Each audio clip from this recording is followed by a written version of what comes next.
السلام علیکم ورحمۃ اللہ وبرکاتہ۔ آج ہم سورۃ الفاتحہ کی فرسٹ آیت کو تجوید و قواعد کے ساتھ پڑھنا سیکھیں گے۔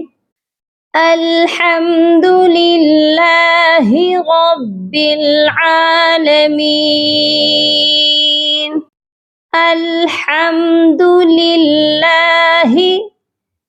یہاں پر تجوید کے رول سے اللہ کا لام لائٹ یعنی باریک پڑھا جائے گا، کیونکہ اللہ کے لام سے پہلے کسرہ یعنی زیر کی حرکت ہے۔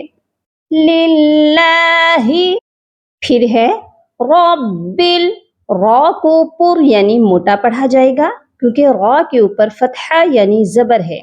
را کے اوپر فتحہ یعنی زبر آ جائے تو را کو ہیوی پڑھا جاتا ہے۔ تو آئیے مل کر پریکٹس کرتے ہیں۔ الحمد للہ رب العالمین، الحمد للہ رب العالمین۔ So keep practicing and don't forget to share with your family and friend. جزاکم اللہ خیرا کثیرا۔ اپنی دعاؤں میں یاد رکھیے گا اور اپنا بہت سارا خیال رکھیے گا۔ فی امان اللہ۔